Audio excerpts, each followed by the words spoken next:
All right, we're back again on the Pat Stedman interview series show. I got to get a name for this. I got to get a name for it. And we're here with Leila Tomasone, right? Say that right?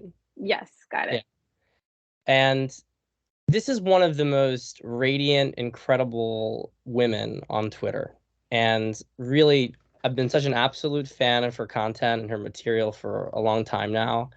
Um, just a real graceful femininity, but a maturity as well to the perspective. And we got a couple different questions for you today, but um, the first one, just tell us about what you do. You work with women, right? Primarily, yes. I work with a few couples and a couple guys as well, but mostly women. And my sweet spot is helping them just discover their femininity and attract the man of their dreams and manifest the marriage that they thought they might never have. So, yeah. So tell me, like, what do you tend to find are the really big problems that stop women from being able to manifest their femininity in a relationship? Well, I I gotta go back. Thank you for that intro. Oh my gosh. I've been a huge fan of yours forever, and we've never talked, so I'm really excited to be here. Okay, so main problems that block their femininity, was that the question? Yeah, what do you see with women, and and you can also jump off at the couples because I'm sure that there's some things that the guys are doing too very often. Sure.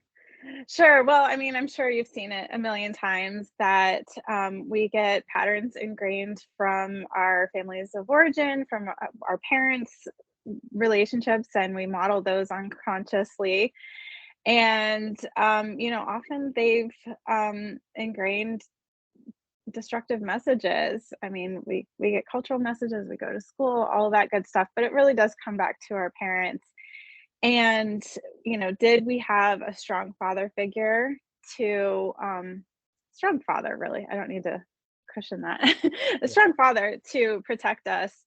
And in the absence of that, or even if there was just little holes in his fathering, often our masculine side has risen up to provide the protection and structure that we felt was lacking. I mean, about sort of testing that we're constantly doing as kids and as young women. Where are the boundaries? Where are the where do we stop, and then the container like holds us in? And so often there's an imbalance, and we're calling upon our masculine energy like way too often, and confused because we're told that kind of masculine and feminine don't exist. And all of it is just, oh, we're just being successful and we're just being high achievers. And so really understanding what comes into play and calling upon those different energies, I think is one of the main things that I try to teach. Like, just even knowing, oh, that's a feminine thing or that's a masculine thing, then you know more about how you can balance that out and call one or the other. Right, If because that there's answers there's a it. there there's a phenomenon today where like something masculine is repurposed as being called feminine, and so that's a confusing way because no woman wants to be called like they're not feminine, right? Um, Right. but if they're not fully in their feminine, they may label a masculine behavior as, well, that I am, that's like being like a strong woman maybe, or something like Yeah. that. A boss It's babe. Right. yeah, yeah. Badass bitch or something. Yeah. That's it, exactly. That's yeah. And it's like, So no, you're performing on a man's schedule and you're competing with men and you don't realize it.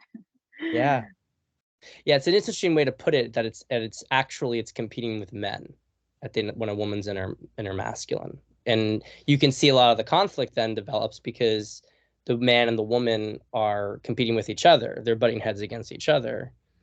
Right. So what was you know I know that you were married before, and so, and that obviously, if it ended, it wasn't a successful marriage. What was there things that you had to learn through this process? What did you learn from your divorce and from your prior relationship? What changed with your new husband? I know you guys are madly in love with each other. So what was the big difference? Did you have kind of like a revelation about this yourself, or was it that Oh, you were trying to do it? 100%. 100%. Okay, so tell me about Yeah.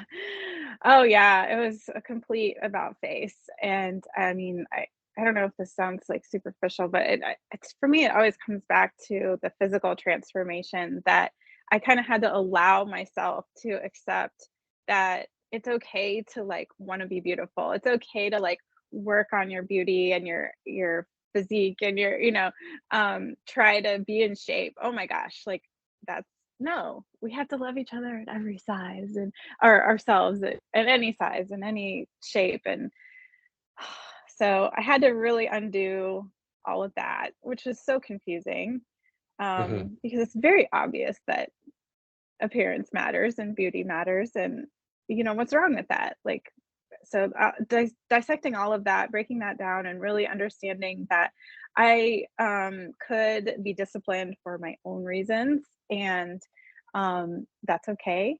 And that, just denying that you should do something, and it's like, oh, but culture says it's okay if I do it, so I'll do it anyways. And that's always going to eat you from the inside out. and and so there was just tons of that. But I think foundationally, kind of going back to what caused the destructive first marriage, I mean, I really needed to dig into all of that and understand what was happening. And it it really is kind of the cliche about, like, women needing to hold on to their value. And when I was in high school and dating aimlessly, that each relationship failure felt like it was a failure. Like, there's no like getting around that for a woman, I think. Hmm. And that was degrading my image of myself. And with each iteration of that was the lowering of my standards for how I needed to be treated. And nobody was telling me otherwise. Like, nobody Yeah. was saying you deserve better, or all you have to do is kind of insist on better and it'll come to you. And so that's really kind of the snowball that led to my first marriage, and had to rewind and undo and untangle all of that. So yeah, like I said, it started with sort of the physical transformation, and then they're all tied together. Like, psychological, mental health is all tied in with physical. And then at the same time, I was delving into relationship dynamics and psychology. And um, so yeah, it was very much a conscious awakening. It wasn't accidental by any means, and that's what kind of led me to think I could teach other people. I did it, so you can too. So it started with deciding that you were going to take care of your physical health better, and Right. then that started to create. You started to see like a change in sort of, well, what, as your self worth started to go up because you started to look and feel better physically. Then you started to say, well, wait a minute, what have I been settling for in terms of the dynamics and the relationship? Was kind of that process. Right, right. One of the concepts that I try to teach women that works in my practice of coaching them is, like, let's redefine what it means to love yourself. Hmm. It's not just accepting anything you see. It's not accepting anything that has happened in your life. It's saying, I accept what I want, and that I can work for. And then as I put in the work, that's actually loving myself. That as you take care of yourself and demand better and, like, insist on better behavior from yourself, better, higher standards for yourself and everyone around you, that's actually the act of loving yourself. And I think that ties in really well with how marriage works. You don't get credit for loving your spouse just because you feel it inside. you have to Mhm. actually act like you do. You have to do Right. things that show your love. So I think that all ties together. So you were, so you started to try to improve that process within the relationship, and it just became apparent essentially that he wasn't going to move in that direction himself. Oh, no, I'm sorry. No, all of this happened after the It divorce. all happened after. Yeah. And so that's something to grapple with too. What could I have changed if I had known better? Mm. Um, and but yeah, it was very much after. It was after a horrible custody battle, and it was really needing to show my kids better and never give up on them that I was able to work on myself. I never could rationalize just doing it for myself, Right. but I could rationalize that they needed me, and so I had no choice. And you wanted to model something for your daughters as well, so that they would Right. not make some of the same mistakes that you made when you were younger. Exactly. How could I teach them to insist on proper treatment in a relationship, and I want them to experience a happy, healthy family for themselves. How could I possibly teach that to them if I hadn't figured it out for myself and modeled it for myself? And that was a huge turning point for me, was actually a therapist telling me they won't learn to love by you loving them. Like, as much as I want to work on their attachment by, being a good mother, they won't learn that from me. They'll learn that from seeing me in a relationship. And that Yeah. was just like mind blowing. And you can't just avoid it. You can't just stop dating and then hope that they pick up good relationship patterns. That doesn't work.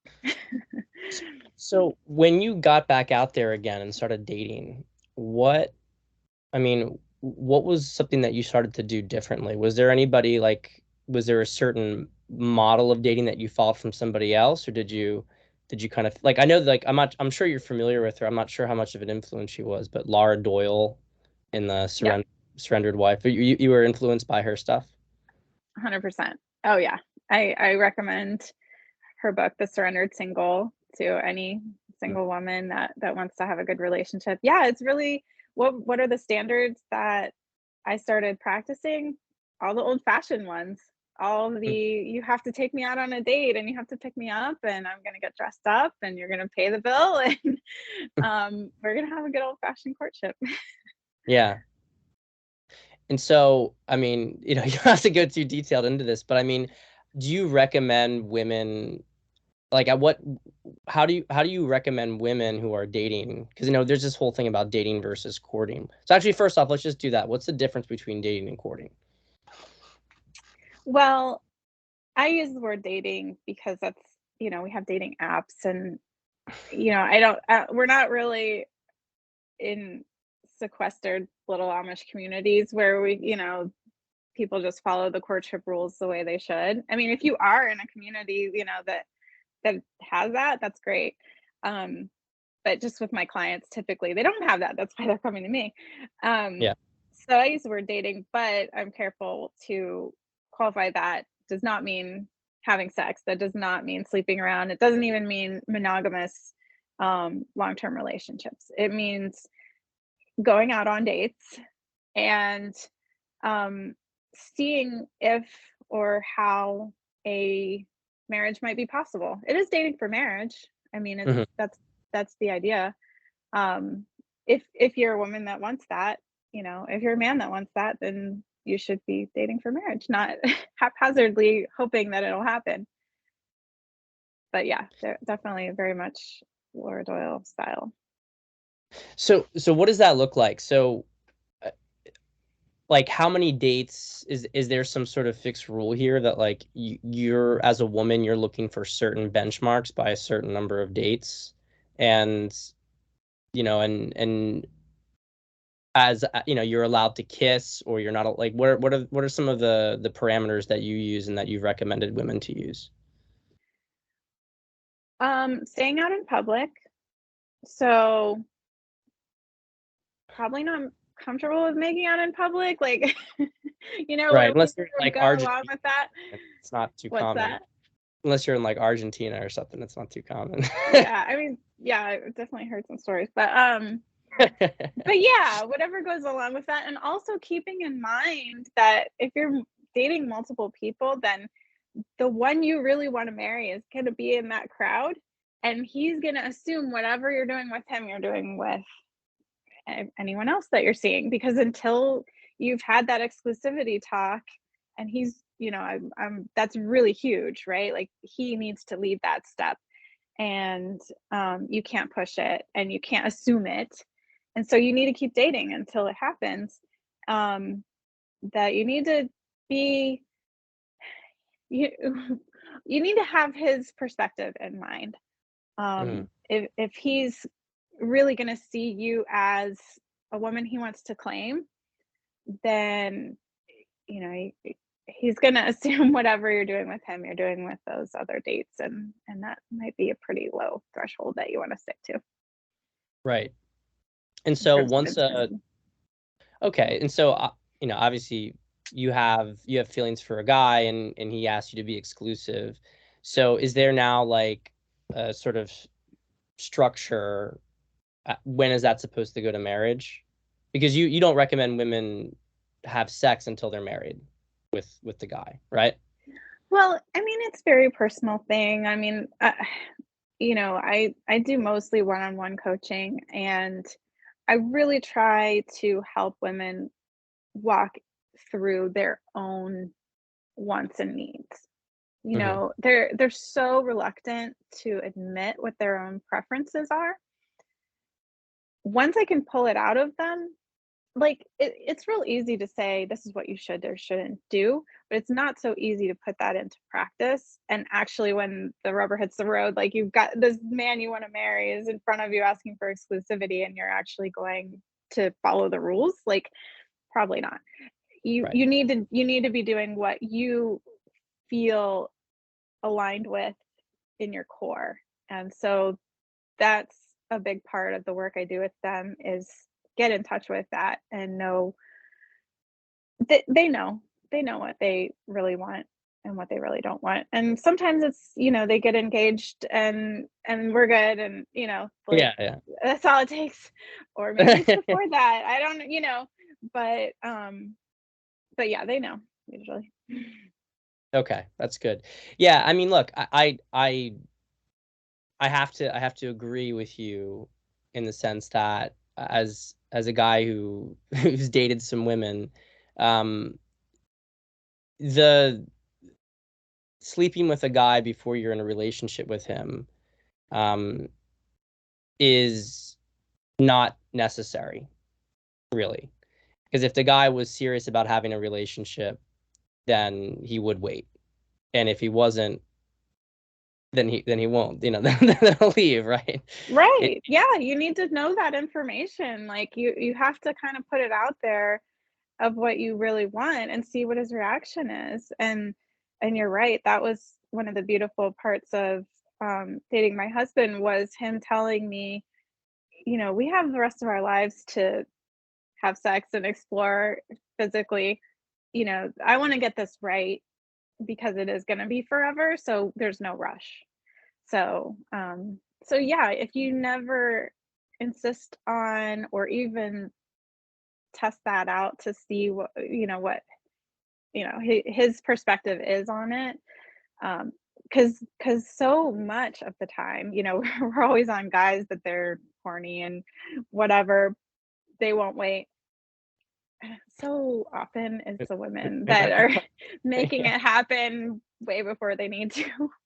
Yeah, they Yeah. really do that. So Well, yeah, if and you then just there's get out of your own way, then it might go a lot better. and there's a lot of women, I mean, who use it as a way to get a guy to try to be hooked onto them. Um, Absolutely. And they don't even realize that they're doing it. They'll insist they're not doing that. right, But that's why we right. have to do this work to slow down and feel what's really happening. So with your husband, how soon did you know? Because this Oh is my like a gosh. yeah, because this is like a big thing. Like people will ask, how do you know when did you know that you were gonna marry him or marry her? Like, it's an interesting question. What do you think? hmm I'm a big fan of love at first sight, but it takes a little while to figure that out, like confirm it. Yeah. Um, my husband, the first thing he said to me was his name, and hi, I'm Derek. And I don't remember if he said his last name immediately or if it was later, but as soon as he told me his last name, I was testing it out with my Yeah, yeah. but I also was 90% sure that he was a player because he was so charming and just, the chemistry, the magnetism was just it was, electric. Um, so I told everybody he was a player, and if I had been following my own, like, what I thought was gonna happen, what was the conclusion gonna be based on, like, my assumptions, Mhm. I would have said no, because why do I need to date a player? Um, but because I followed a process of if he does these things, if he, like, asks me out politely and appropriately, I'm gonna say yes. Then I went and I saw, for myself. I had to confirm he wasn't a player, but, that did pan out eventually. It's so funny how it's almost like if you like men have this Madonna whore kind of thing with women. And I think women have their own version of it with guys. And so if you start to have a level of self-awareness and a guy is like really attractive, and you kind of know that maybe you've fallen for those kind of guys before, you're almost Right. like, even like women can kind of fall into the paradigm of like, he's too attractive, like maybe I shouldn't go for him. Exactly, exactly. Yeah. Yeah, and so if you start out with your old pattern and it's like you just fall for the attractive guy and you get your heart stomped on, that doesn't work. Or if you swing the other extreme and say no to the hottest guy, that then you're not actually finding the the real um magic. Yeah. You can have the attraction and that magic and not fall for players. Now, so this is you're in the sort of, what do they call it, the femisphere, maybe, I don't know, the sort of female adjacent community to the manosphere. And the manosphere is a very black and white community broadly. Um, Obviously reactionary, and there's benefits to that. The challenge a lot of paradigms, but some of these things can go too far, and people really have a hard time looking at exceptions to the norm. Now, correct me if I'm wrong, but you're older than your husband. Yes, you're right. 10 years older. Yeah. Mhm. So this is really interesting because per the red pill stuff, this is not never supposed to work. It's never supposed to be a happy thing. And of course the Mhm. complete opposite is true. And so what do you credit with well, let me actually first say, was it ever an obstacle? Was it ever an issue that you guys kind of had to deal with? Not as far as I could tell. I mean, maybe in my own brain just to not sabotage it. I mean, when we first met and he started flattering me and complimenting me, I don't remember how it came up, but I was like, oh, I think I just quickly threw my kids' ages in there, and he's like, "Oh, you don't look old enough to have a 10-year-old or something," and I was like, "Oh, well, I'm 39," and he was 29, and Mhm. so just kinda wanna get your cards out on the table right away and make sure it isn't an issue. I do have kids, and I am older, and it I guess you'd have to ask him whether it was a barrier in his mind. But he didn't skip a beat. He seemed totally fine with it, and I think that is what happens most of the time with women who are older, or divorced, or have kids or whatever. It's like it's a bigger deal in your own mind than it is for everyone else. Of course, the manosphere doesn't really help with that self-consciousness. Um, but yeah, I did like a whole video about the red pill like myths, and there's plenty of examples of older women and younger men. And I think the man that wants you is the man that wants you. Like that is a huge thing to get out of your own way as a woman, and like cast a wide net, as Laura Doyle puts it. Um, that you just don't know what he's going to look like when he shows up, and the more you put criteria and qualifications, you're narrowing your own vision. You don't know everything. You aren't clairvoyant. So don't pretend to be. That's really arrogant, and it's off-putting, and it's limiting your options even more than you think. Yeah, I mean, I 100% agree with you, and I would say that there are two things that generally make those kind of relationships not work.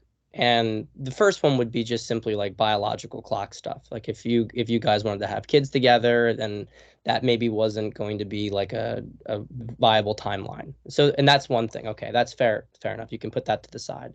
That wasn't obviously, I don't think, an issue in your case, right? Like that I wasn't. mean, I can go into that Yeah, if you want. yeah, please. He asked me, he's feeling me out as we're dating. Would you ever get married again? He never saw himself getting married. He never saw himself having kids. He's kind of an old bachelor at heart, I guess. Like, just kind of doomed himself from the start, and never thought it was going to happen. Um, but then, when he met me, wanted to know what kind of future we could have, and I said, yeah, I did want to get married again. And and then he asked, did I ever want to have 4 kids? And I said I did. And he, like I said, never thought about it. So yeah, I mean, there's going to be cases where guys have thought about it, and they do know what they want, and they should. But there's always things that can happen. Like, my husband and I have been trying since we got married to get pregnant, and we've been through IVF, and we're still trying through IVF. Um, but no matter what age you are, there's always something that could happen. I mean, my sister lost her first baby to like a sudden death, unexplained. And what if they never could have kids? I mean, they Right, have 3 beautiful children now. You need to know that your partner is your partner, like that they're number one. Whatever is whatever you can create through the marriage is the fruit, right. but you have to have that strong foundation, because it's going to be so hard no matter what you're trying to create. That you it's got to they've got to be first. That's got to be the primary thing. It's such a huge point because you know, what undergirded that entire thing was that he wanted you. Right. He wanted you, and that was and it was like everything else after that. It's like, okay, you'd like to have kids, but he was very serious about you and making it work. It was less of a, um, well, what can you give me kind of Yeah. situation. Yeah, exactly. And I think, I'm sorry if you don't mind me elaborating a little bit. Not at Or all, did not you at want to all. say something? Okay.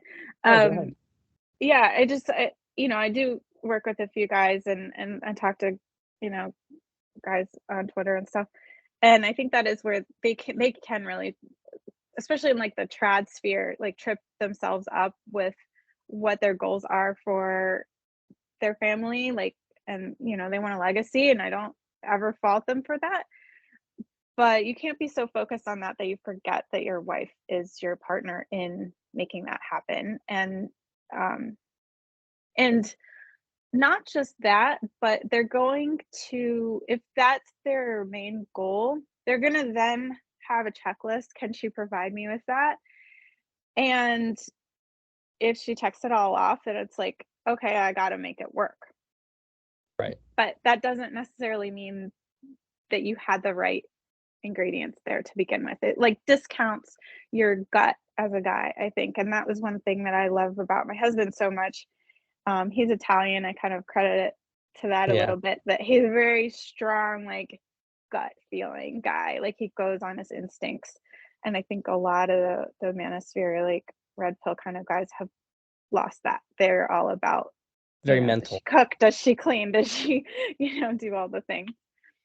Well, yeah, I think a lot of I mean, it is a very mental space, and I think a lot of the guys are jaded, if I'm going to be honest here. And uh, look, I don't think it's a bad thing to have some idea, to consider these different traits, but a lot of times they don't look into what's beneath it, and they don't look into what who is the woman that they're actually dealing with. And they don't know themselves, because there's a lot of women who, are the perfect sort of good girl, right? They're they're sexually available whenever the guy wants her to be. She'll cook, she'll clean.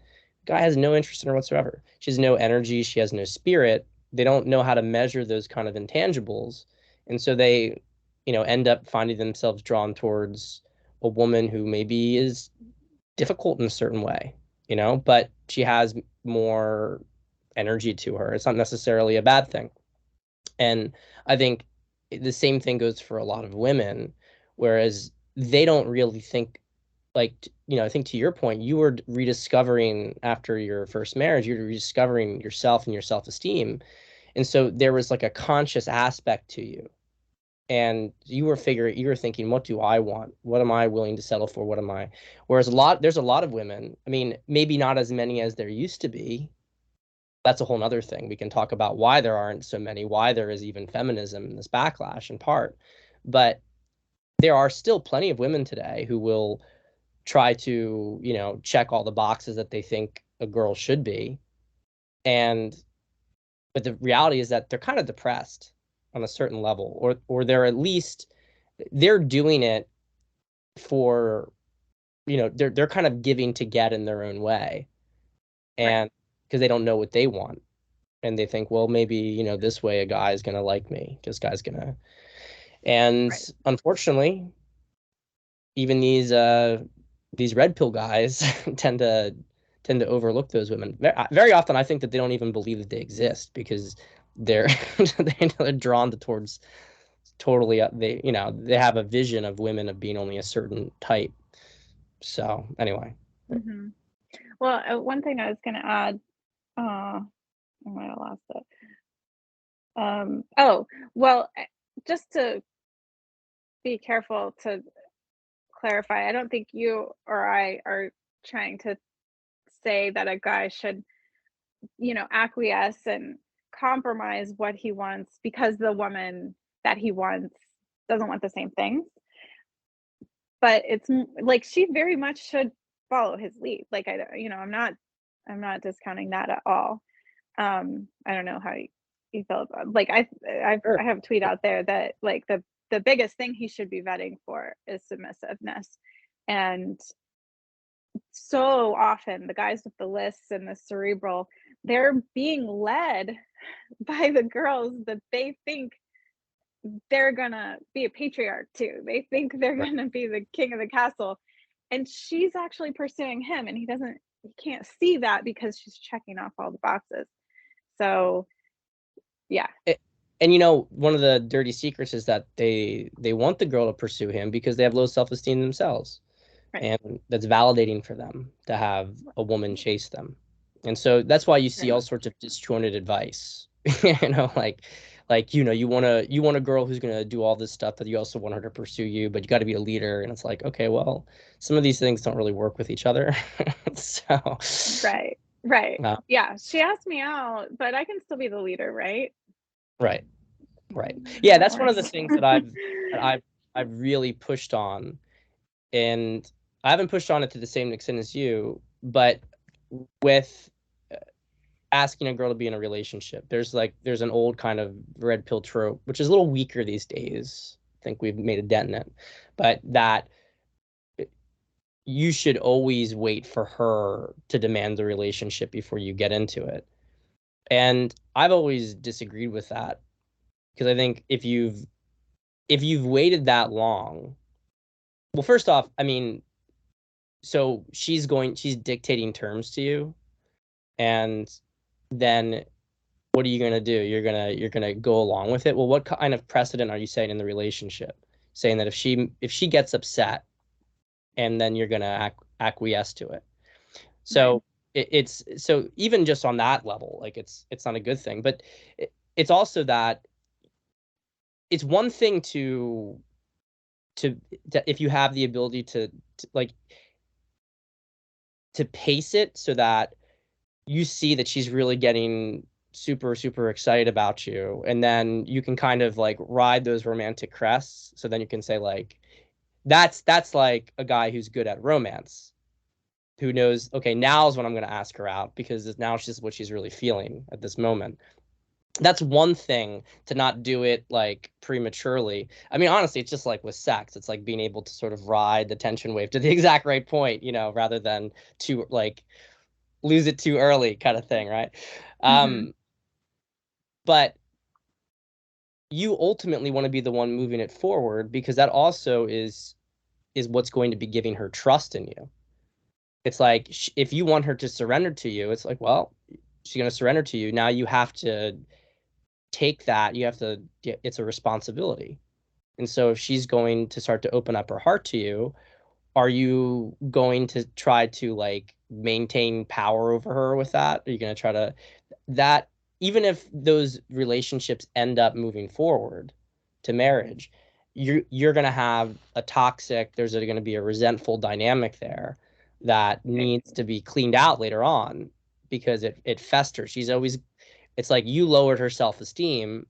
She resents you for it. She resents you for the fact that she had to, you know, get you into it. And then you resent her too, on a certain level. It just creates a whole cycle. So, um, Definitely. look, if you're a guy and you're trying to just hook up with girls, I guess it's a different story. Like, yeah, you're not going to propose it, because why would you propose it? You'll drag it out, and then when she asks it, you say no. Okay, maybe it's not the right way you should operate, but people don't think about what their objectives are. If your objective is to have a healthy, serious relationship, that is not how you should be operating as a man. Right. Begin as you intend to go on. I mean, you've just taught her, if in the scenario that you're saying, where she needs to get to a breaking point where she's so frustrated that she has to demand an exclusive relationship that you didn't propose first, um, then you've just taught her that that's how she gets what she wants Yeah. in the course of the relationship, is by getting frustrated and demanding. Like, and so, no, yeah, like you said, if you're reading her cues of her emotions and the tension between you, and how to um make like romantic dreams come true, then what you're setting as a precedent is she dreams beautiful dreams, and they come to fruition, and then that's how you create together. Yes. Too often, the married couples that come to me, they're all about that back end resenting, frustration. That's the only way anything gets accomplished is through anger and, demanding and nagging. I mean, that's what a nagging wife is, right? She's Right. what's the saying? If a man's gonna do what he says he's gonna do, there's no need to nag him every 6 months about it. And so, um, yeah. So if that's the pattern you set up, that's what you're dooming yourself to, is a nagging wife that knows nothing will get done unless she harps on you.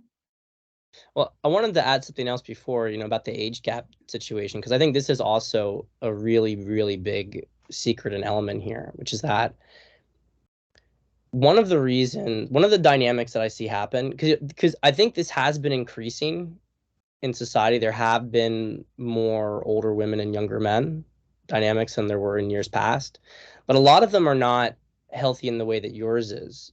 You have a a woman who actually can kind of, a younger guy, okay, is maybe maybe he's handsome, everybody likes youth on a certain level. Everybody likes youth. I mean, there is certain like if a guy is coming into his own as a man, there's a masculinity there. But there's always some level of value to youth in either sex. So you'll have these women who really have a hard, like they can't surrender at all, and it actually is a way for them to kind of have control. So they'll get a younger guy who isn't really a man yet, doesn't even really know much about himself, and she almost acts like a mother, and so she'll want him for her purposes and will kind of control and lead the relationship. And obviously, that's not really healthy and successful. And it becomes easier even for like your average modern woman to do that because she's older and she actually does have more life experience than the guy. And so the guy who maybe has some mommy issues on his own is now like he's got, what they say in online parlance, the mommy girlfriend kind of thing. But you did not operate at all in that dimension. I mean, you were completely surrendered and submissive to him, even though he was younger than you. And that's why I think almost within your dynamic, it really does become like age is irrelevant because you knew how to let go of that. Like you were already able to let go of that. You didn't have any sort of like, well, I'm 10 years older than you, so I'm going to take control. Right. Probably the opposite, that I hold back more because I don't want that dynamic to take hold. Um, yeah, and I think that points to how, everybody's aware and very focused on what characteristics they want in a partner. And I definitely take women through a list. Like, you need to know what you're looking for in order to know when you found it, right? It's very important that you do that correctly and you know why you want those characteristics. We want like a strong father for our children. Therefore he should, I don't know, be good with kids or be protective or whatever. Um, and we want a protector for ourselves. He shouldn't shy away from conflict. He should, cultivate his strength, things like that. So so there's definitely a place for the list of characteristics that you're looking for. But what's lacking, I think, is the process. And that's where what I teach solves a lot of those problems because you don't have to know how those characteristics are going to manifest. And you could, like, the age gap or height or income, all of those problems can be solved by having the right process. And if he is pursuing you the way you always dreamed you'd be pursued. I mean, I literally had dreams of being pursued, by my Prince Charming. Like, Mhm. it sounds weird, but I had to finally acknowledge it once it happened. I was like, crap, I've seen this before. I fantasized about this as a little girl. Because my husband saw me across the like outdoor like rooftop. We were on a rooftop. It was so romantic. And he said I had an aura and he had to come talk to me, like, and then he followed me around all night, like, not like a dog, but just, we just happened to He keep pursued you. He bumping pursued into you. each other. Yeah, he pursued me. He said there was like this like dancing event like that same night that I had been planning to go to, and some mutual friends were going and stuff. And so he kept asking me, "Are you going dancing? Are you going dancing?" And then we went dancing. Um, but but so that process of knowing what it will look like when he pursues you is a huge antidote for looking for the right characteristics. Like if you think your type, like do women even have a type? Like I don't know if that, like I know maybe it's more of a thing with guys than it is for women, but I think women are just so wrong so much of the time about what their type is. And we Mhm. tend to like extrapolate like, oh, my ex was this, therefore the right guy is going to be the exact opposite. Well, yeah, in a lot of ways he will be, but you don't know exactly what those ways will be. Like may not be physical appearance or whatever. Yeah. Um, so anyway, yeah, so having the right process and knowing how the dating process should go allows you to be sort of surrendered to, if he shows up, he shows up, and I will be ready, and I will know when he does those right things, as opposed to, you know, I know exactly what he will look like, or what age he'll be, or what income he'll have, or what job title he'll have, or what height he is, things like that. Mhm. Does that make sense? Yeah, I would agree with that. I mean, I I know that guys do tend to have a physical type. Um, that's the only thing that I think really tends to hold true. There's no like personality consistency really. And there is a level of, like you said, you date someone and let's say there's one problem in particular that you were dealing with that person. You're if you're aware of what that problem is, you're not going to date someone with it again. It's like you become inoculated to that issue.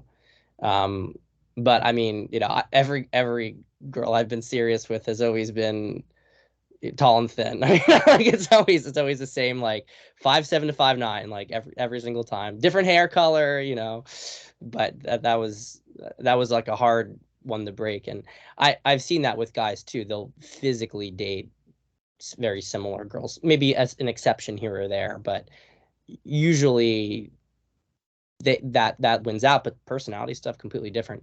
Now with women, I think they may have a physical preference, but it's not nearly as strong. It's not nearly as strong as I think it is for guys, that they will think that they would never have been interested in a guy, but then they end up being interested in him Right, in spite of that. right. Um, and I think sometimes because it does, there is some sort of contrast. I think women like to be surprised. They like to surprise themselves. It's you know, Yeah, and I think they get in trouble when they force it too much, like, try to put their own preferences in the same kind of box that they see men. Like, this is my problem with dating apps is like, "Oh, we all swipe based on pictures and profiles, and so therefore we think, like, our criteria should be similar." Um, and it's not, it's opposite, it's complementary. And I see it with, like, the extroversion introversion thing. Like women will say, well, I'm introverted and so I need an extrovert, and I'm like, please don't put yourself in a box like that. Like why is it important? Not that it isn't or shouldn't be, but you need to know why. Oh, is it because he needs to be good with like social graces, and he needs to like include your friends or include you and not leave you out of things? Like what is it about the extroversion introversion thing that's important, and go after that, not whether or not someone calls themselves an extrovert or an introvert. well, to kind of go back to before we were talking about with some of the red pill people going into their heads. I mean, it's the same sort of deal. It's a mental defense mechanism. So you try to logically say, even like personality typing stuff, which I think can be interesting, but it's not like whenever I hear people trying to match based on type, like, well, it just doesn't. Maybe in the aggregate you can see some sort of patterns, but you can't try to like force these kind of things. Especially, I mean, putting aside the fact that everybody types the same person differently, so it's like maybe Right. it's just all bullshit. But Or a different day. yeah, yeah, exactly. They're in a different mood. So, oh no, you change your personality type, whatever. But I think, to the extent that that stuff is even useful, it's maybe useful after the fact and being able to see, okay, well, you guys are attracted to each other. Now here's how you're similar and here's how you're different. Here's things that you may need to negotiate. But to try to, when someone says like, well, I'm only going to date somebody who's like this, it's just an avoidance mechanism, just a way of saying, I'm going to really make sure that I'm protected from all these things. And then, of course, when there is somebody that maybe does fit that fantasy, then they lose all their judgment. Exactly. And then they get burned big time. That's all. Right. Exactly. That's so much of it is let's build walls around the scary things. And then when something doesn't look scary, we have no walls. It just Yeah. anything goes. And that's exactly opposite. I mean, my husband, he had never been on a dating app. He had no idea what extroversion or introversion was. I told him he was an extrovert when we first met, and he had a job that was completely opposite of that. He was crunching numbers, never talking to a soul all day at his desk. But then, he wanted a different job. He like hated it. Geez, I wonder why. And I, talking to him while we were dating, like maybe that personality stuff is important. Like maybe you should find a job that does have something to do with it. And he said, "Well, I'm not like this around everyone else. Like you're the Yeah. first person that I can be myself around." Oh my Mm. gosh. What if he was on a dating app and said he was an introvert and he's a math nerd? And I said, I don't want that. Like then we would have never met. Well, the dating apps are really broken. And, this is something I was considering, kind of got put on hold, but I was speaking actually about developing a dating app with like some guys in venture capital. But one of the big issues that we came into is that you have the problem that you don't have a successful dating app if you don't have attractive women on it. So much is then, okay, well, how do we get attractive women on the app? Like Bumble, for instance, was founded by, I think, one of the founders of Tinder who left later on. And one of the things she did is she went to sororities around the country and she like got sorority girls to sign up for the app so that would start to create a base because where the pretty women are, the guys are going to follow. But the problem is, and I understand her, she was trying to solve it, debatable success with it. But the big problem is that, as you've said, women don't really know what they want. But if you were to tell, a woman in a vacuum, do you want this super handsome guy, or do you want this kind of, solid looking, average looking guy? And you have both options. They're gonna take the one who theoretically is better, even though that guy may have zero actual positive intentions, and whereas in reality they may not link up at all. There's so much of a guy's personality that's like castrated on the app. She can't feel his energy, how he is. I I do think that this will get a little bit better because there's a movement towards more videos on apps. And so I think with more videos of people, there's going to be a better way to get a feel for how do they talk, how do they move, how do they um but just speaking bluntly, I mean it plays to a lot of the female ego, and it doesn't get the woman happy or the man happy in the end. Definitely. And that's why the process is so important because you can use Bumble correctly. I teach women how to use Bumble correctly, and I think it is one of the better apps because it is higher quality.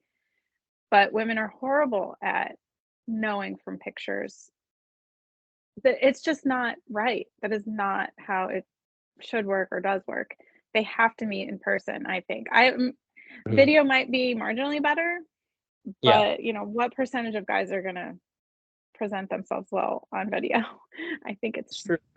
pretty low. Guys take horrible pictures. They don't care what they look like. Like, that's the point. They should not be all glammed up and Instagram ready.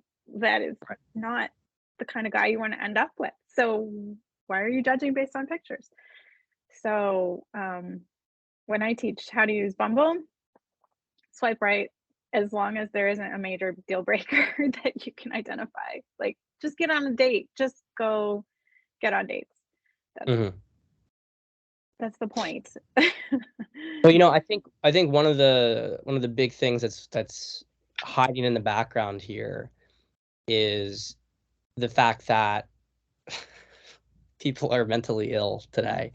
Um, there is so much anxiety that people carry with them, especially as we're getting into these younger demographics. I mean, their self-esteem is really broke. Like they're just, I mean, a lot of these kids did not really, they weren't socialized properly. They came from more messed up family situations, but it's also the programming in particular has really, like, they're kind of an online generation, and yeah, they need to meet in person, but a lot of the guys and the women too. I mean, it is kind of like a validation seeking thing where, okay, well, someone likes me, but they want to actually meet me. Like, I think people take it personally, like they don't think I'm good enough. But I think most of the time it's really that. Like, if you were doing things correctly, if you were, composing yourself in a good way, it's just that these individuals they're not in the mental space to even be able to have a healthy relationship. And so much of the game is at this point is filtering. Like, you got to get these bigger and bigger filters to try to sift through the wreckage. And I think until we can really deal with that mental health anxiety crisis among people, and I think a lot of this comes back to the work that you're doing, because why are a lot of women so anxious and so insecure? Because they're detached from their femininity, and so they're almost like they don't have an identity. I mean, if you're a man and you're detached from your masculinity, it's very hard for you to hold any identity, right? You can have any identity slipped onto you. It's my perspective, at least. Mhm. Yeah. Well, and I don't necessarily have a problem with validation and ego boosts. Like, I'm all for women getting out there and getting that validation from men in person on dates. Like, Yeah, yeah, yeah, please, yeah. please do that. Um, and also, if okay, so like we're pattern recognition machines, right? And so we want to like create smaller and smaller bubbles around ourselves to keep ourselves safe based on past experience. Like, oh yeah, I'm going to eliminate all the guys that look like X or do X or whatever. Um, and then we don't meet anyone that validates us, and then Mhm. we feel terrible about ourselves. So I like the cast the wide net, like draw in as many fish as possible, but have those filters ready to protect yourself and avoid the devastation of failed relationship after failed relationship. Don't get into the relationship unless it's right. It's not going on dates that's going to hurt anybody. That's misplaced anxiety. Um, so many women have a hard time with me telling them, you need to be picked up, and or you even need to be show your face on a dating app or whatever, but that's more extreme. But just the being picked up, it's counterintuitive for so many of us, but it really starts down the right path of a guy is not going to show up in your neighborhood and drive you around in his car, like, if he's not like a lot of guys will say no because they're not ready for that responsibility. They don't want to take control and take the reins in that way. And great. They've just eliminated themselves and you don't need to worry about them. Like, you know, put them out of your mind. Do you think there's, because guys themselves don't, they haven't been shown how to operate in this way. Like maybe 5 or 10 years ago, you still had a lot of guys like that. But today, especially in the, if you're under 30 today, so many guys would think if you were to try to go pick up a girl for a date or whatever, and look, let's play the devil's advocate here.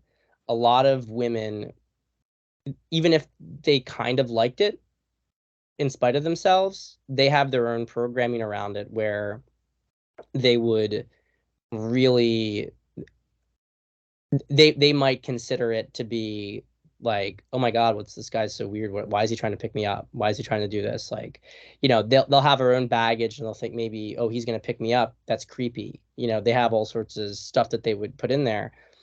So you're a woman who's breaking out of that programming. Is it is it appropriate to, if you feel like a guy, you have like a good connection with him, but he doesn't have, he's maybe these are certain things that he wouldn't think about. Is it appropriate for you as a woman to say, like, hey, just so you know, like, I like it when I'm picked up or something, right? Mhm. Something that gives him a hint to know how to pursue her correctly? Or does that stray too much into her leading and he has to just kind of figure it out? Oh, yeah, they usually have to suggest it. The women usually have to suggest it. And they just say, I prefer to be picked up. That's Hmm. it. I mean, if you have a preference and a guy doesn't want to entertain your preference, like, you really want to go out Sure. on a date with him? Like, um, he's not ready to woo you, and that's okay. He doesn't have to be. Like, there's nobody dictating any of this. It's complete free will. Um, but yeah, they usually have to suggest that. Um, being you're right, guys under 30, they show up to the house. If you can get that far and say I prefer to be picked up, they'll show up and text you. And they'll maybe unlock the door. That's it. Yeah. But there's an easy solution to that too. You don't go through the door unless he opens it. Like, you don't, like, he has to knock on the door if for you to It's like, come okay, I'm outside. inside. Right. I'm ready. Yeah. um, and then yeah, and I've done that. I did that when a guy came to pick me up and just parked out like kind of halfway into the next, in front of the next house. And I'm like, Hmm. benefit of the doubt, okay, actually my husband did that, couldn't didn't find the right house. Okay, sure. We can overlook that. Walk out there and he's like texting on his phone and I'm like, okay, I'm here. And he's like, oh, checking to make sure the door's unlocked. Okay, yeah, you're good, right? Like, oh, I'm okay. Oh, bye. I went back inside the house. Like, if you're not gonna open the door for me, it's over before it started. So I got other Yeah. things to be doing today. So within, so a guy goes about, he does the courtship the right way, the dating the right way. Is there anything though that once you're in the relationship, how do you, I guess what I'm trying to ask here is,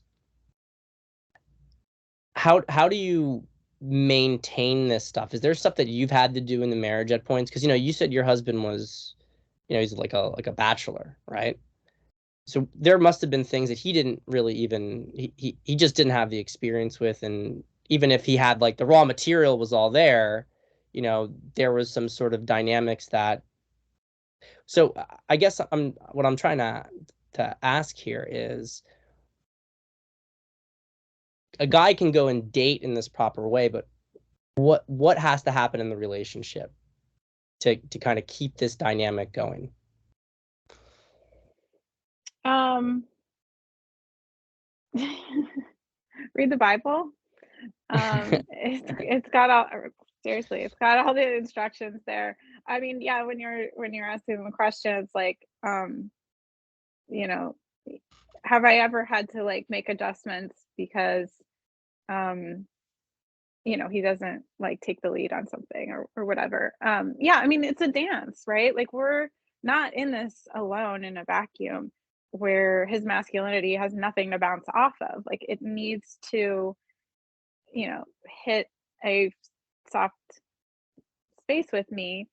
And if I am too harsh or, let like old patterns start taking over, then it gets, deflected, his masculinity. If that analogy is clear. Um, and so yeah, you've got to always keep yourself in check. And um Laura Doyle even says, make sure you have good role models. Like you need older, married, like happily married couples to set a good example for you. I'm constantly like I have I don't know if you know at Mountain Housewife on Twitter. Hmm. She's awesome. She has a blog, constantly, working on her own marriage. Like you need people like that to keep in your view and not it's great to help younger people and as a coach I can help people get places that I've been, but I need help to get where I haven't been too. So yeah, you always need those role models. And the Bible says like a woman should not be leading or teaching her husband. He should, she should call him Lord. And like, um, you have duties as a wife to, um, to teach by, through your submissiveness, through your quiet nature, through your quiet beauty. Like if you can't just go wild off the chain and expect your husband like he's got to rein you in. Like no, you have to, you've got a job to do as well. And the more you do your job, the better that enables him to do his job, and he can grow and flourish in his role. So yeah, that was great. That was really really beautiful. I mean, I think it sounds like a lot of the big challenge for a woman to have this kind of relationship is that when she sees there being an issue, something that needs to get done, something that was overlooked, that she doesn't do it, that she doesn't sort of stray outside of the boundaries of her role and can kind of allow the problem to like the guy to realize that he's the one who has to take responsibility for the problem. It's kind of like I guess women peel off um, responsibility from the guy and then are resentful about it, essentially. Definitely, that's a big issue. I mean, I couldn't believe, like, as a, 1 or 2 year happily married woman, that couples who've been married for 20 years wanted me to coach them. I was just like, whoa, this is crazy. But it's because you get drawn into patterns like that and you have to pull yourself out one way or another. And yeah, that's probably the biggest pattern that I would say is women picking up too much of everything, just daily life and doing, and being productive, and that's they're getting more and more masculine. And um men are from Mars, women are from Venus. It's a great Hmm. explainer for that. I think, the whole on Venus, it's you're being helpful. You're Yeah. helping if you pick up what someone else is struggling with, and that's a good thing, and we're loved for it, and we love each other for it. But on Mars, that's an insult, and that's emasculating, and that's disrespectful. Yeah. And so just understanding that one little piece can help start the train back on the tracks, I think. Yeah. And so you say that, so let's talk about like trust. What is it? So okay, in the dating period, a guy, not violating your boundaries and being willing to go, again, exclusive with you and treating you with respect. Obviously, that all creates trust, and that stuff carries forward. Mhm. But are there things, what in a relationship makes trust, like what does the guy do to make trust, and what breaks it? What are the kind of the biggest things? Consistency, I'd say, is the biggest thing that a guy Mhm. can do to build trust. If he says he's going to do something, then he does it every time. And if he notices that he's slacked, then he comes back and says, I've slacked. I'm going to do better. Um, and that builds trust. For what breaks it, yeah, it's letting it slide and then saying, well, she seems okay with it. She seems fine anyways. That's just resentment slowly building where you can't see it. Right, right. So he hit basically doing what you say you're going to do, and if you don't, taking responsibility for not doing it. Yeah, that's a big part of it. So obviously, maybe not so obviously to some people, this has an impact in the sexual dynamic, doesn't it? Because there's a lot of guys who are frustrated with their love lives within their marriage, and they feel like the woman is not opening up sexually. Maybe that takes the form of her not wanting to have sex. Maybe it takes the form of her not being really engaged during sex. How much of this trust related stuff, consistency, etc., do you think carries over to women? Like, have you noticed in yourself that when your husband is extra on point with the consistency, that you feel more desire towards him? Yeah, I'd say so. Sure. I mean, as far as whether that's behind, I mean, because you're right, that's a huge issue. Husbands are just distraught over it. It's it's tearing people apart. Um, and whether that's behind most of it, I feel like I would have to test that a lot more and like talk to the women more because when you talk to the guys and they're like, "Oh no, I'm completely consistent. I've always, taken the lead and I'm always, providing and protecting and all of that." And it's like, how do I know that they're not? That very well could be happening and I don't put it past a lot of wives to be cold despite him doing his job and doing everything right. I don't know. It could be happening a lot. So Um, why? So what have you noticed? What are reasons that women shut down sexually? What are some other reasons? well, I think a big one is having kids and not being aware of, um, well, it's like in the beginning, sex is like it just happens because it's fun. It happens because the chemistry is there. All the ingredients are there. You're unconscious to what those ingredients are. And then when there's a pregnancy and there's childbirth and there's breastfeeding, like the hormones and all the ingredients are like sucked away and you don't know what they were. It's like, how do I Mhm. put them back? I didn't know what created it to begin with. Um, But besides that, I think exhaustion. Like Mhm. when you take over the roles, like we were saying, taking over tasks, that just build up. Because like what happens is as a woman, our tendency is if we say, yes, I'll bring you lunch or yes, I'll pick the kids up from school or whatever, we assume that we've just agreed to do it in perpetuity, and we should not do that. Yeah.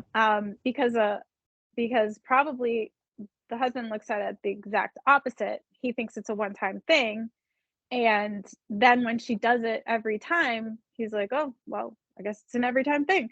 And he Right. for and it completely goes off his radar as anything that he should worry about at all.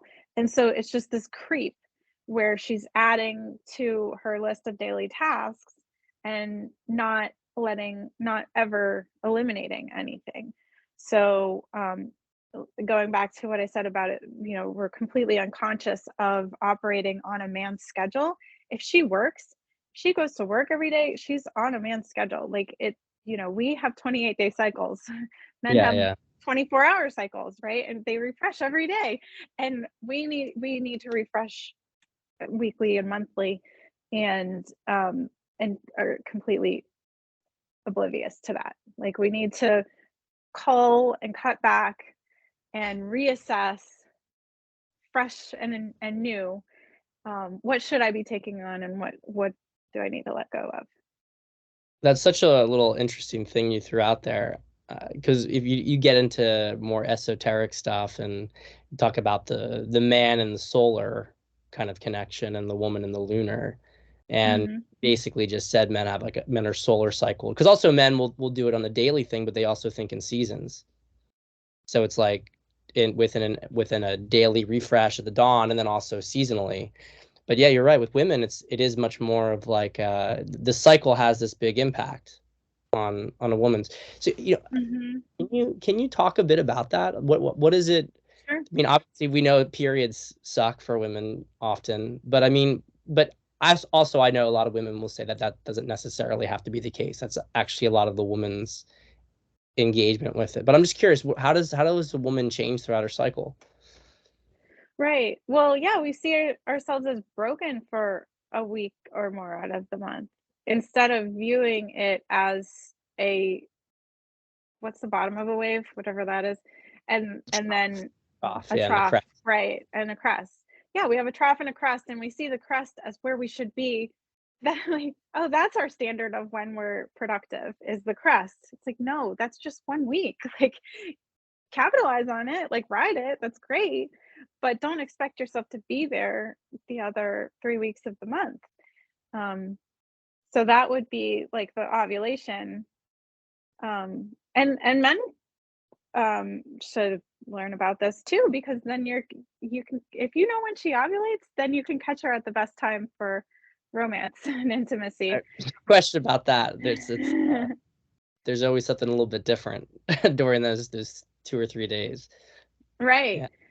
But if you're only there at that time of the month and the rest of the month you're hands off, then she's gonna remember that, and that'll build resentment. Like be there at the trough, if, at a distance, but be nurturing and help her rebuild. Like I said, that should be a peeling away time, and that always was for me, and that's where I think I would encourage women to reframe and see it as we're renewing. We're you need to start again. Because if you see yourself as defective that 1 week of the month, everything else that happens, you think that's like how it should be, like the rest of the month. And then this part is where what it shouldn't be. But I find that when 1 week of the month is very much revealing what should be, and Mm. you've been covering it over the rest of the month. You've been dismissing it. You've been just getting through it, and then right before menstruation is when it's revealed that you really don't like it that so all that much, and you really shouldn't be tolerating it the rest of the month. Yeah, you got through, good job, but don't set yourself up to do that again. Set yourself up for success. So if a woman is stressed and she is pulled off into some of these, maybe because she's working Although, you know, some women, it's not a matter of them not wanting to work. It's just a matter of their relationship to their work and their boundaries and their balance with it. Um, but let's say this is a woman who does not follow Leila, does not follow Laura Doyle, and but it's obvious that she wants to relax more. She wants to. What can you as a what can men do to help bring this out of a woman? What do you find that those women need in that? Yeah, what do you recommend? Great question. My favorite tip for men is ask her how she feels and ask her how she wants. Um, we touched on how if you're operating in that boss babe space that you're actually competing with men, and married couples will get sucked into this trap of just arguing constantly and I'm right, no, I'm right, and this is my opinion, but this is my opinion and it's opposite, and they can't get each other to agree, and it's crazy making. Stop trying to get each other to agree. Hmm. Shift into a different plane, and if you're a guy and you're trying to help your wife do that, where you want her to be is in her feelings and her desires. And if she's there, then she's not in the opinion judgment realm. She's not Hmm. in the realm that you can argue. If this is how she feels, it's how she feels. Like there's, what are you gonna say about it? If that's what she wants, that's what she wants. It doesn't mean it's gonna happen. It doesn't mean that's necessarily the right thing, but at least you know what the problem is. And um and you can operate on those two different planes to be the guy that makes the decision and has the good judgment and can be objective. Let her be subjective. Let her tell you what she's experiencing because that's something you can't do. Yeah, she has to do that. So yeah, ask her how she feels and what she wants, not what she thinks or what should happen or what's the right thing, because then you're in that opinion judgment plane. Mm. So if she's thinking of, if you ask her how do you feel, and my husband has, it's hilarious when he used to ask me all the time what I thought, and I swear it was just like that meme with all the like numbers and like the calculations, like, and Yeah, yeah. I would just freeze up like, no idea. No idea. And he finally would realize and move like, "Okay, okay, how do you feel? Okay, tell me that." And then it's like, "Oh, okay, now I can access my body. Now I can be here now, and I've got an answer for that. Like, I know what's happening inside myself. Like, that I can access." And a lot of women can't. That might not be easy at first, but if you can stick to it, then eventually you might get some results. So for women, I mean, obviously, but if they can take on less tasks and stuff that are stressing them out and putting burdens on them, which crushes femininity, right? Um, Obviously, that's a good thing to do. But what do you recommend for women to do to help them to get more into their bodies and to Mhm, really like, you know, tap into that feminine energy? mhm. Yeah, um, Especially, suggest especially let me just preface it like this too. mhm, This is especially for women who, who do work, who do have some mhm. other things, who have things that like maybe there's some things that they can't just get rid of, at least at this juncture. So what can they do Yeah, to? I mean, even women who are home, they'll just constantly find other tasks to do, Yeah. and, the magic word is self-care. So if, Laura Doyle says, "Do 3 things for yourself every day," Mm. self-care, and then if you're not happy, do some more. Just just do some more. So it could be very small and very simple. I mean, you could buy some luxurious, Noble Body oil or something like that, Yeah. and, shave your legs and, you know, um, blow dry your hair or curl your hair or, makeup or whatever. Um, but if you're still not feeling it, get in the bath, go for a walk, go for a run, um, eat some chocolate. Like, just, store up a list of things you can do, and when you aren't happy, like, that's the barometer, do some more. Like, listen to a podcast or, you know, watch the birds outside, have a cup of tea. But yeah, keep going back to, am I happy? Let's maybe need some more self-care. Mm, mm. Do you think that what about for men? Been your observation looking from the outside? Do I mean self-care in that kind of sense is a very feminine kind of energy to tap into. So what do you think that men do for their own version of self-care? Or let me rephrase it. How do you help your man in that sense? Is that sort of your behavior towards him? Is that how the man gets his sort of feminine through you? Well, yeah, I do think that women are a channel for feminine energy. I mean, I don't know if it's changed or not, but my feeling is that men don't have as much access to their feminine as women have access to their masculine. And so that's what they discover when they find a woman that really like draws them into her feminine, is that he finally has access to it. He never did. Um, but I don't know if the goal is him accessing his feminine energy as much as um I don't know, like what is the goal? But to answer your question of what I do, um definitely, fixing some food, some bacon, some coffee, some whiskey, things like Yeah. that are great.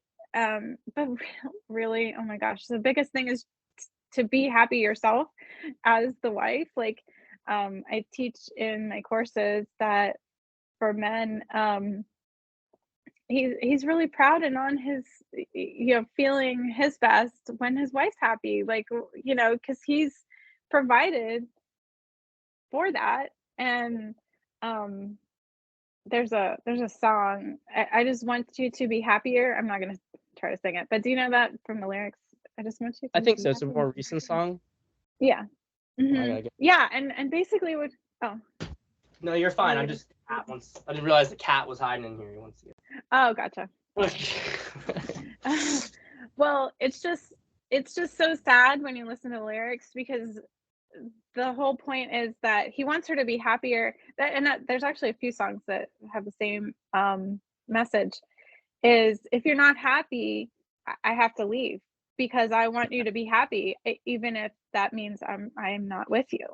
Like, whoa, that's just crazy to women to try to see that perspective. Um, and so much of the time, like you were saying about starting the relationship off with her getting frustrated and demanding, and that's the only way something gets done. And when you get stuck in that pattern, you're basically communicating that when he's around, you're unhappy. So what's he gonna do about that? Probably leave you alone and let you be unhappy by yourself. Yeah, Um, or at least dissociate within the relationship, yeah, which is you a right. You've just set up unpleasantness and the conditioning that it's a bad association, right? Negative Mhm. association. How do I So get on what that? so what about with women and kids? So because obvious this is something that kids are stressful. They're wonderful, but they're work. And that's something that really goes, I mean, hopefully the father's involved, right? But it's more in the mother's domain. I mean, especially when they're really young, even if you want to take on more as a guy. Sometimes it's really difficult. It's really difficult to. So is the answer, I mean, let's just speak practically and realistically here. If you have a couple, 2, 3, 4 plus kids, let's say, even, especially younger kids, what, like, that's work, that's stress.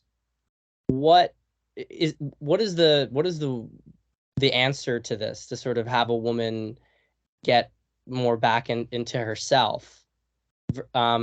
Is it just simply that you got to hire help to help to take on some of the load off the woman, or would you just have to sort of get through that period because that's just where she's at, and nothing's good? Because like you said yourself, especially when we come to stuff like sex, her hormones are all messed up and things are different. What do you think about that? Mhm. How many kids do you have? I'm just curious. Uh, One Oh, okay. Um, well, for first now. oh, yeah. Um, well, one thing that I think is important is you're not only new parents when they're young, but you're also new spouses, husbands and wives. Like, you're new at the job of being married, and, usually, right? Hmm. Um, and, so we need to give each other grace, obviously, with I hope it's obvious, with learning those roles. And there is so much that a husband, father can and should do. Um, but I think in general, women need to have the right mindset and the right frame of what kind of work it is to be a mother and to be around your children. Um, because if we're told all the time that it's draining and it's exhausting and it's stressful, then that's going to be our experience of it. Um, so I think one of the best things that we can do as new parents is to have the right kind of support.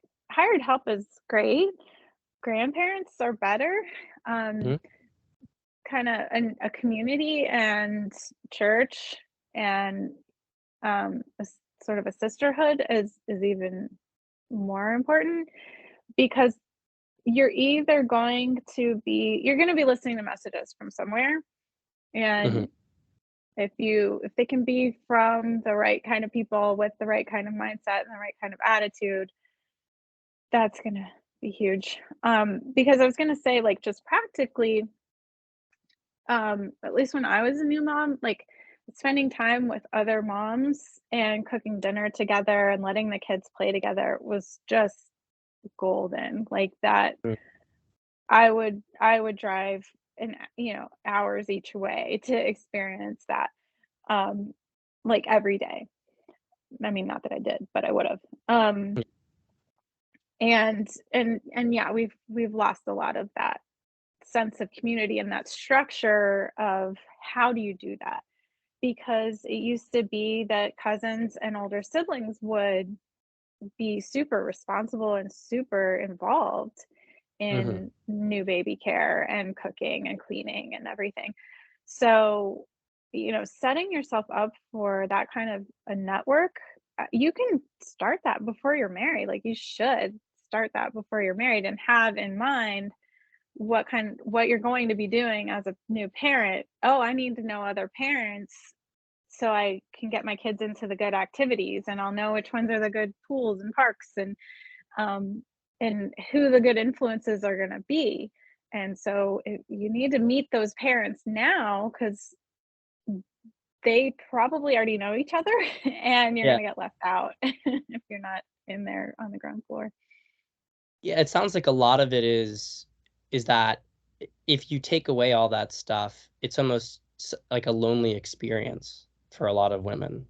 It's like, okay, it's great that they have their kids, not that they don't, but it's that they don't have that bigger community structure, and it can make their life feel really small as a result, which leads to depression and even codependent bonding with the children, rather than allowing them to not think, okay, just because I have this, it doesn't mean that I'm socially isolated now. Because so much of like people's social lives today is like it's focused around being single and or you know going out to Right. restaurants and Yeah.